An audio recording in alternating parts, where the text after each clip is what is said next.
All right, well, welcome to the last video of this Life Pacific College Roots of Modern Thought online class.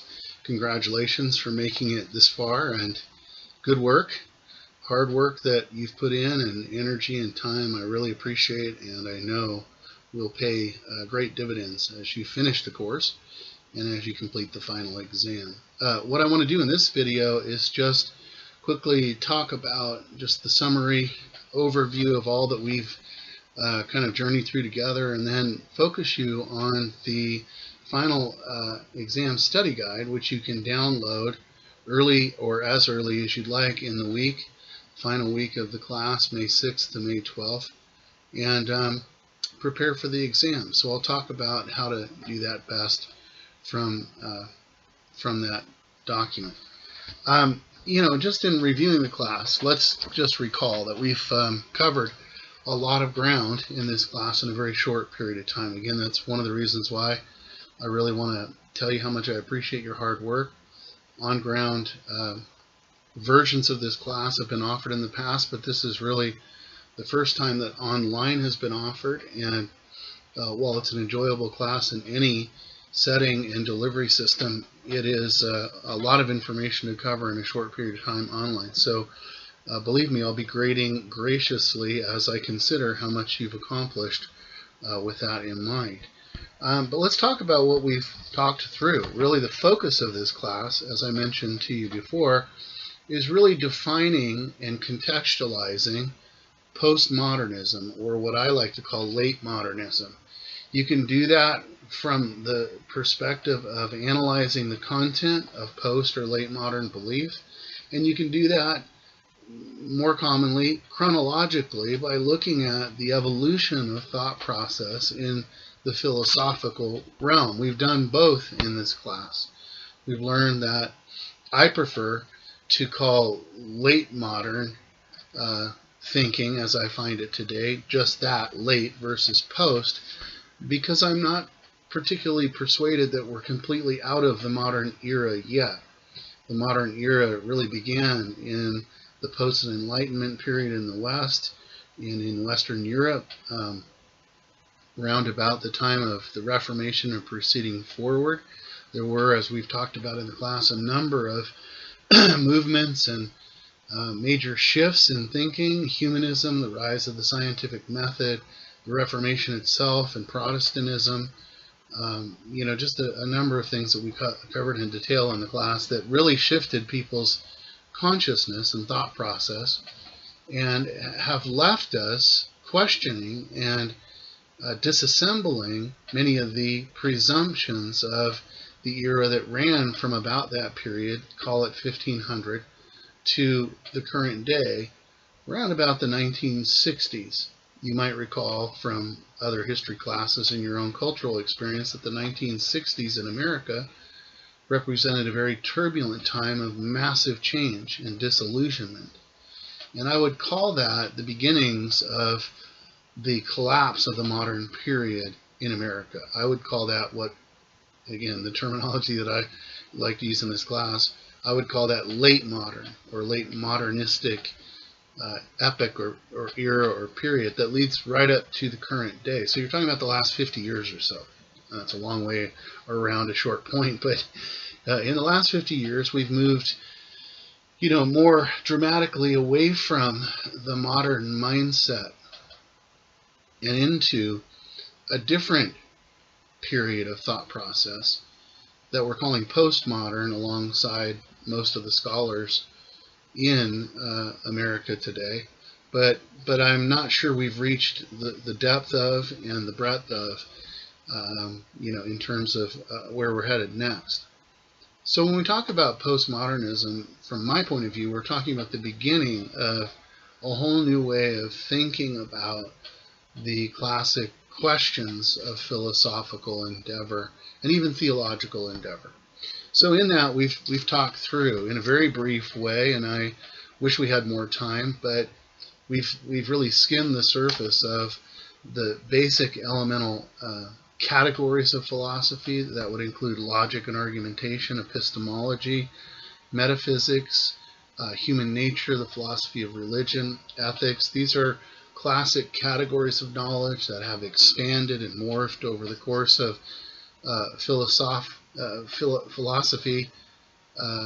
philosophy's journey through the human consciousness, that is to say, the philosophical evolution of thought and thought forms and process and question and answer and all the rest, stemming from classical Greece in the classical period of really philosophy's birth in the time of Aristotle and Plato and Socrates and so on, and proceeding right on up to today.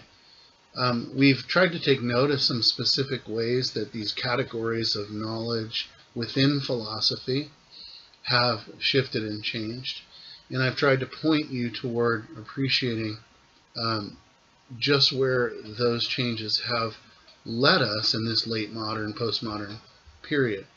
Tried to vividly exemplify that in the person and example of the performer Robin Williams, who died in 2014.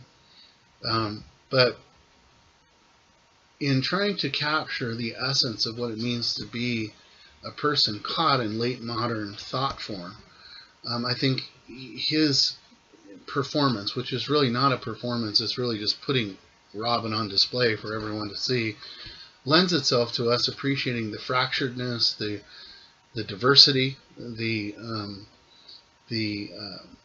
cynicism, the sarcasm, the humor, the tragedy, the irony of where human thought has evolved to in our time. And also, I hope, illustrates in a vivid way, kind of the most common sentiments and opinions and thoughts and prejudices and biases and perspectives that most people in our time carry around with them, whether it's humorously embraced or very seriously embraced. Robin Williams is one of those people, very rare in our lifetime, who kind of exemplified the times and the culture, and some of the highlights and absurdities and deep, broken realities of what it means to live in the 21st century.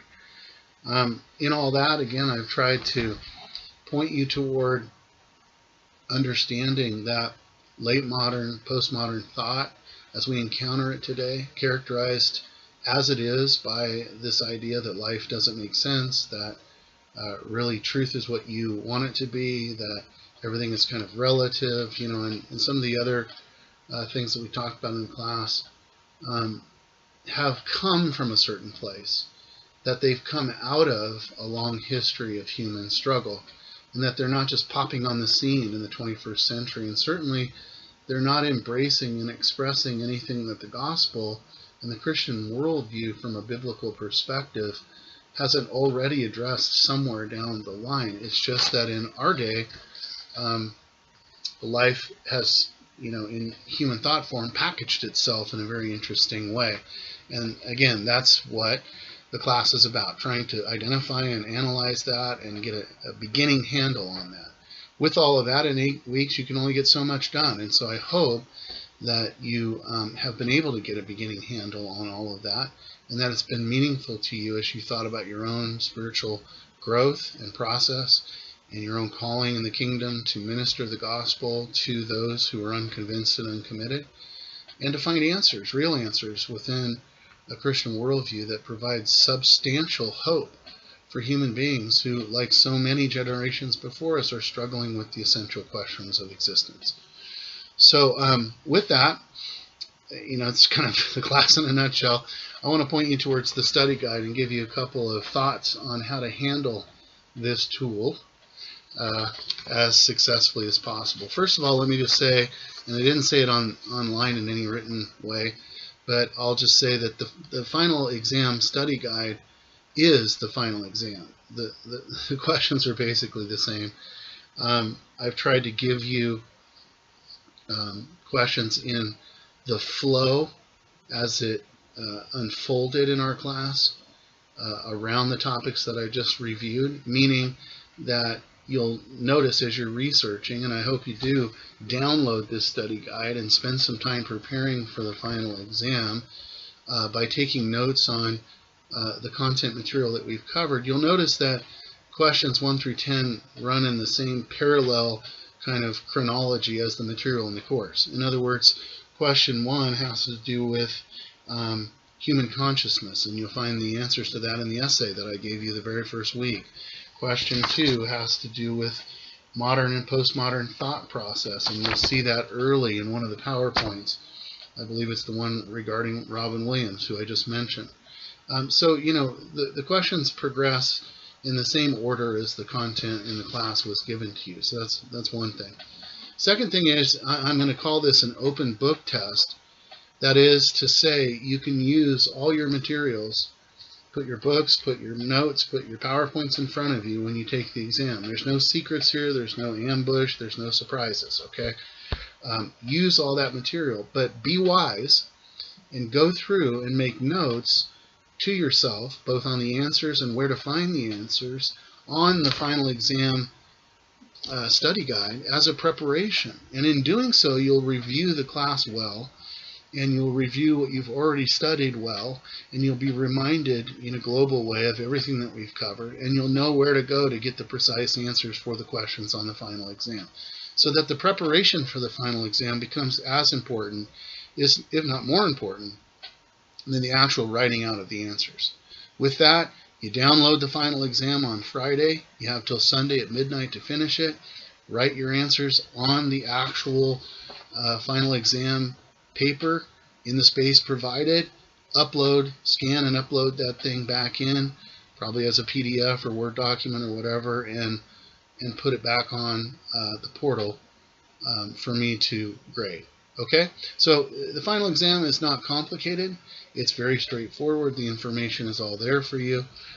Again, the study guide is the final exam, so I've done that on purpose to give you a good tool and frame of reference for reviewing all the material. And in condensing down those answers in preparation for simply putting them on the final exam sheet and then uploading it, you know, that kind of is a great final exercise for this class to solidify everything that we've talked about. Okay, so with that, I'm going to leave you to it. I wish you luck. I pray for you. I thank you for all your hard work and diligence in this class. I hope it's been meaningful to you. I've enjoyed it, connecting with you online, and I hope to see you sometime soon in another Life Pacific class. Okay, thanks. Bye-bye.